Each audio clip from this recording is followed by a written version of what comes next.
All right, guys, we're out in the Upper Potomac today, March 2026. 70 degrees outside. But you can tell out here right behind me, you can tell how windy it is out on the river today. Water temperature is still in the mid-40s. But you can kind of see how this baby's rolling. I'll pan out, see how this is rolling. Pushing them small, he's pretty much out. Towards closer to the banks, you get the wind smacking dab. You can kind of see here. That's kind of where any action has been. All juveniles, but you can find little areas like this area right here. Well, they'll stack up in a little bit when they want to get out of that current. See that swift current's coming down right here. I'm below the dam, and that current is friggin' moving today. So they'll take up some relief here, and they'll pop in these little areas. You can kind of see these small little pockets right here. There's about 4 of them. And we're 2 for 4 in terms of little juvenile smallies today, even in this wind picking up right here. But you can kind of see how it's a little bit of an area where they can escape to. They don't have to exert as much energy than being out in that current that's directly out in front of me right here. And there's a few of these. There's probably like about a dozen of these along the Maryland bank that they'll get into, and then there's a couple on the opposite sides of these islands that are right across from me right here. You see that gap right there is usually a lot of calmer water. It's not usually rolling as bad, and they'll get up in those little cuts when the conditions are like they are today. All in all, man, it's been fun. You know, and kind of look at it, even give you a little water condition update and kind of see the color of the water today. You know, it's definitely turned a lot of rain, especially up north, is pushing a lot of stuff. I did some videos earlier today. Check them out on the channel, man. It'll show you the debris fields that are on the Maryland side of the Upper Potomac, of all the debris. When I mean by debris, I mostly mean timber that's been pushed down. And then go back and look at some of the videos I did during the wintertime when that timber was not there.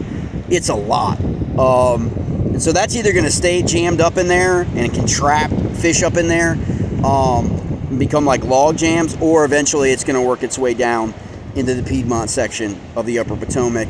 Any kind of higher water. We may get some more snow coming up after this 70 degree couple days, so that's going to be kind of, we'll see what happens with the river levels. This is what happens, man. March can be very, very wonk on the Upper Potomac River because you really don't know what you're going to get. It could be really great conditions, or it could be high water, dirty water, muddy water because of the ice melt up north, as well as any rains that come.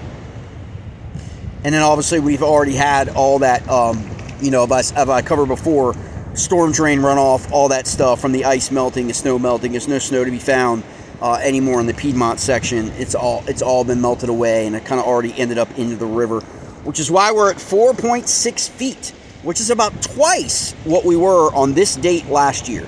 So we're about 2 and a quarter feet higher right now than we were at this time last year. And it looks like the gauge is predicting that we're going to crest in this section at about 4.8 feet. And you can't even see the dam up there, guys. Like, that's what happens. You basically are in the Seneca breaks with all of the breaks under the water. That's basically the conditions that we're at right now. And doesn't mean you can't get out and have a great day of fishing when it's 70 degrees in early March, but it's tough. It definitely is. But fun. You know what I mean? You just got to get out there and give it a go. Would not recommend taking the kayak out yet. It's like I talked to a guy and I was just like, yeah, no kayak, no jet boat, 2 feet. That's what we're doing today. No kayak, no jet boat, 2 feet. It's just walking around and finding these areas and just kind of like throwing out there. Like I said, because you can find them shallow. You know, they don't want to be hanging out in the middle of the river in this crap, exerting a lot of energy in the middle of the river. And so if you can find these areas like I showed you right here, you could pick off a couple, you know, that have already gotten fooled and left their little winter holes a little early, and they need some place to kind of stow for a little while. Those are the ones basically you can pick off. All right, guys.